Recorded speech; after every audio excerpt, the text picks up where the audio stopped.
Hello everyone, అంతా ఎలా ఉన్నారు? సో ఈరోజు నేను చాలా చాలా చాలా ఎక్సైటెడ్గా ఉన్నాను.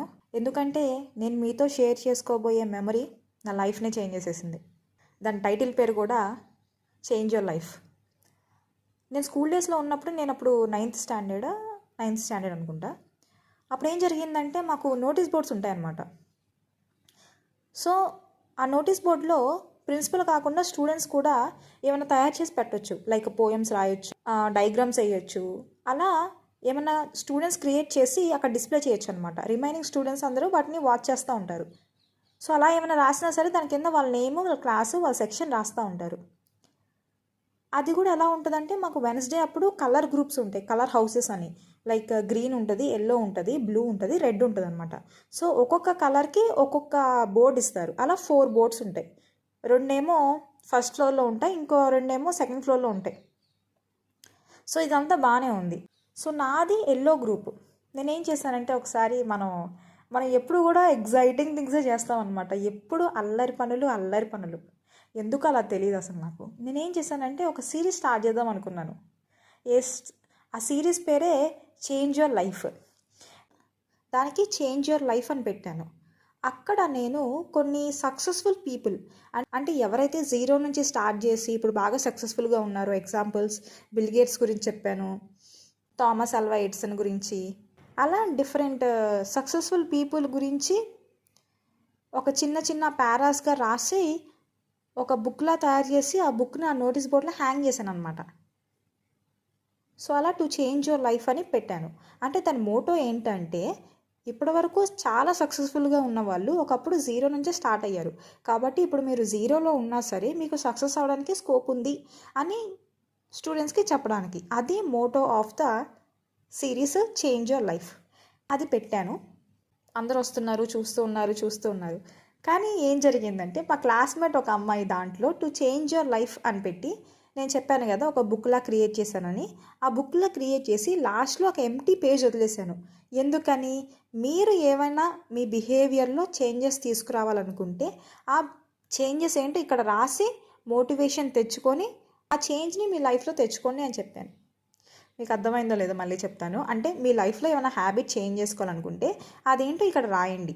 రాసి దాన్ని చేంజ్ చేసుకోవడానికి మోటివేషన్ తెచ్చుకొని దాన్ని చేంజ్ చేసుకోండి అన్న ఒక థీమ్లో ఒక బ్లాంక్ పేజ్ అక్కడ వదిలేశాను. మా ఫ్రెండ్ ఏం చేసింది, అక్కడికి వెళ్ళి ఒక టీచర్ మీద కంప్లైంట్ రాసింది. అది చూసిన నెక్స్ట్ పర్సన్ తనకు నచ్చని టీచర్ మీద కంప్లైంట్ రాశాడు. సో అలా ఆ బ్లాంక్ పేపర్ నిండా నాకు ఈ టీచర్ నచ్చరు, ఈ టీచర్ సరిగ్గా క్లాస్ చెప్పరు, ఈ టీచర్ గేమ్స్ తీసుకెళ్ళరు, ఈ టీచర్ ఖాళీ పీరియడ్లన్నీ తీసుకుంటారు అని చెప్పి టీచర్స్ మీద కంప్లైంట్ రాస్తారు అందరూ. నేను అసలు ఫుల్ షాక్. అసలు ఏం జరుగుతుందో అర్థం కావట్లేదు. నేను క్రియేట్ చేసిన మోటో వేరు, అక్కడ జరిగింది వేరు. సో ఇంకేముంది, అది మా ఇంగ్లీష్ టీచర్ తీసుకొని, నాకు అసలు స్పెల్లింగ్స్ రావు, అసలు ఎందుకో నాకు తెలియదు, కానీ నేను స్పెల్లింగ్స్లో కొంచెం అస్సలు రావని కాదు కానీ మిస్టేక్స్ ఉంటాయి.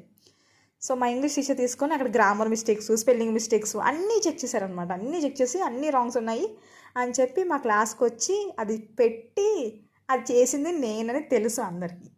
అది అక్కడ పెట్టి అసలు ఎవరు ఇది చేసింది అని ఫుల్ తిట్టేశారు. నా సిరీస్లో అన్ని స్టోరీస్ తిట్టించుకోవడమే సరిపోతుంది. పిచ్చకి తిట్టేశారు తెలుసా. అసలు ఎంత తిట్టారంటే అసలు కళ్ళలో నుంచి నీళ్ళు ఆగలేదు నాకు. క్లాస్లో ఏడిస్తే పరుగు పోతుందని చెప్పి అలా ఆపుకున్నాను. అసలు అన్ని టీచర్ మీద కంప్లైంట్స్ తెలుసా. ఆ టీచర్ ఇలా చేయట్లేదు, ఆ టీచర్ అలా చేయట్లేదు. అసలు నేను ఫుల్ షాక్. అసలు మిమ్మల్ని టీచర్ గురించి ఎవరు రాయమన్నారు? నేనేమన్నా మీలో చేంజ్ చేసుకోవాల్సిన హ్యాబిట్స్ ఉంటాయి కదా రాయమన్నాను అని. అసలు నాకు ఇప్పటికే తలుచుకుంటే నవ్వు వస్తుంది. అసలు ఫస్ట్ అమ్మాయి ఎందుకు రాసిందో అర్థం కాలేదు నాకు. ఆయన ఫుల్ తిట్టేసి, అసలు మీరు 9th క్లాస్ చదువుతున్నారు, మీకు స్పెల్లింగ్స్ రాకపోతే ఎలాగా, గ్రామర్ మిస్టేక్స్ ఉంటాయి అలాగే, ఇది ఎవరైనా చూస్తే ఏమనుకుంటారు, నేను మీకు సరిగ్గా చెప్పలేదు అనుకుంటారు కదా అని మా ఇంగ్లీష్ సారు పిచ్చకి తిట్టేశారు. కానీ నేను మాత్రం చెప్పలేదు. క్లాస్ మొత్తానికి తెలుసు ఆయన తిట్టింది నన్నే అని, కానీ ఆయన ఏం చెప్పలేదు. నాకు ఫుల్ బాధ వేసేసింది. అసలు ఎందుకు ఇలా జరిగిందో నాకు అర్థం కాలేదు. నేను అసలు తప్పే చేయలేదు, కానీ ఫుల్గా తిట్టించుకున్నాను. నా 10th క్లాస్ వరకు కూడా నా స్కూల్ లైఫ్లో అంతకన్నా ఇంకా నన్ను ఎవ్వరూ తిట్టలేదు తెలుసా. మా పేరెంట్స్ కూడా నన్ను అంత తిట్టుండ్రు. సో ఆయన క్లాస్ అయిపోయింది, బయటికి వెళ్ళిపోతే నేను సార్కి చెప్దామని వెళ్ళాను. సార్ అసలు నా మోటో అది కాదు, నేను వేరేలా చేశాను, బై మిస్టేక్ ఇలా మారిపోయిందని చెప్దాం అనుకున్నాను, కానీ చెప్పే లోపు నాకు అసలు కన్నీళ్ళు వచ్చేసాయి. అక్కడికి వెళ్ళి సార్ అని పిలిచాను, పిలవగానే కన్నీళ్ళు వచ్చేసాయి అనమాట. ఇంకా మాట్లాడలేను అని చెప్పేసి అటు నుంచి అటు వాష్రూమ్కి వెళ్ళిపోయాను. అసలు ఏడ్చుకుంటూ ఉన్నాను వాష్రూమ్కి వెళ్ళాక. సారేమో అసలు నేను ఏం చేస్తున్నాను ఏంటని పైనుంచి అలా చూస్తున్నారు, అసలు ఎక్కడికి వెళ్ళిపోయింది ఏంటి అని.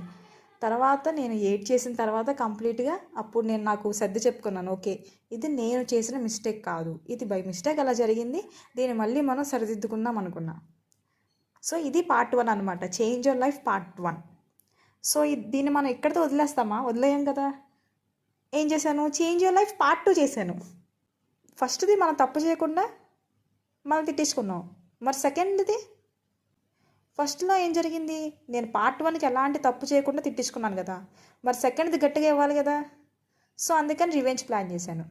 So change your life part 2 చేశాను. సో ఈ స్టోరీ నేను నెక్స్ట్ వీడియోలో చెప్తాను. ఓకే, సో మీకు ఇలాంటి మెమరీస్ ఏమైనా ఉంటే let me know in the comment section. ఒకవేళ మీకు నా చైల్డ్హుడ్ మెమరీస్ నచ్చుతున్నట్టయితే subscribe to the channel. This is Harshitha signing off. Thank you so much.